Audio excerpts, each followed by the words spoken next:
Chapter 15. Everything Else.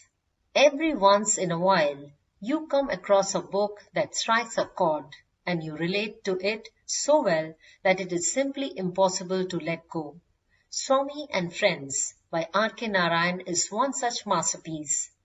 This particular excerpt from the book has never failed to make me smile. Swaminathan sat in his father's room in a chair, ready with a slate and pencil in his hand. Father held the arithmetic book open and dictated. Rama has 10 mangoes with which he wants to earn 15 annas. Krishna wants only 4 mangoes. How much will Krishna have to pay?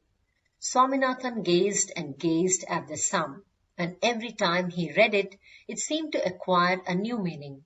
He had the feeling of having stepped into a fearful maze. His mouth began to water at the thought of mangoes. He wondered what made Rama fix 15 annas for 10 mangoes. What kind of a man was Rama? Probably he was like Shankar, a classmate of Swaminathan who was very good in solving problems. Somehow one couldn't help feeling that he must have been like Shankar. With his 10 mangoes and his iron determination to get 15 annas. If Rama was like Shankar, Krishna must have been like the P, a classmate who was bad in arithmetic. Here Swaminathan felt an unaccountable sympathy for Krishna. Have you done the sum? Father asked, looking over the newspaper he was reading. Father, will you tell me if the mangoes were ripe? Father regarded him for a while and smothering a smile remarked, Do the sum first. I'll tell you whether the fruits were ripe or not afterwards. Swaminathan felt utterly helpless. If only father would tell him whether Rama was trying to sell ripe fruits or unripe ones. Of what avail would it be to tell him afterwards? He felt strongly that the answer to this question contained the key to the whole problem. It would be scandalous to expect 15 annas for 10 unripe mangoes. But even if he did, it wouldn't be unlike Rama, whom Swaminathan was steadily beginning to hate and invest with the darkest qualities. Father, I cannot do the sum, Swaminathan said, pushing away the slate. What is the matter with you? You can't solve a simple problem in simple proportion? We are not taught this kind of thing in our school. Get the slate here. I'll make you give the answer now. Swaminathan waited with interest for the miracle to happen. Father studied the sum for a second and asked, What is the price of 10 mangoes? Swaminathan looked over the sum to find out which part of the sum contained an answer to this question. I don't know. You seem to be an extraordinary idiot. Now, read the sum. Come on, how much does Rama expect for 10 mangoes? 15 annas, of course.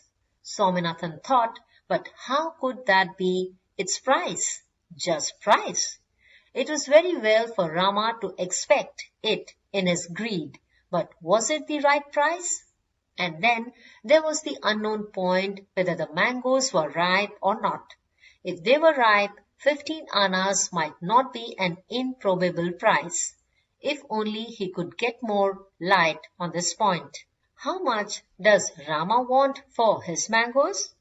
15 annas, replied Swaminathan without conviction. Very good. How many mangoes does Krishna want? 4. What is the price of 4? Father seemed to delight in torturing him. How could he know? How could he know what the foolish Krishna would pay? Look here, boy, I have half a mind to thrash you. What's going on in your head?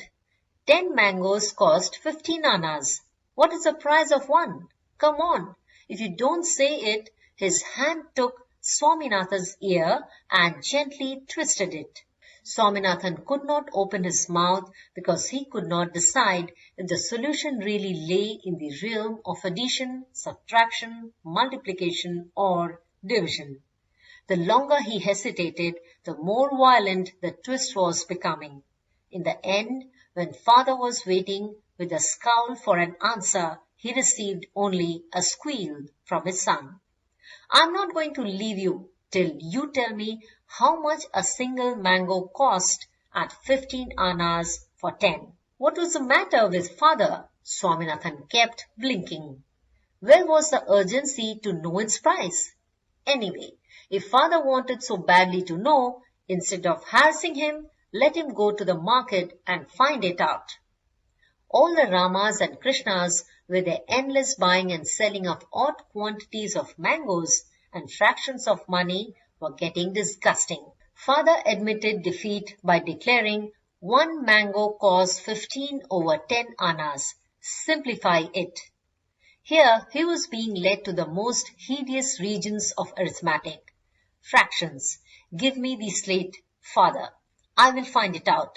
He worked and found at the end of 15 minutes. The price of one mango is 3 over 2 annas. He expected to be contradicted any moment. But father said, very good, simplify it further. It was plain sailing after that. Swaminathan announced at the end of half an hour's agony, Krishna must pay 6 annas, and burst into tears. Let's understand the lesson.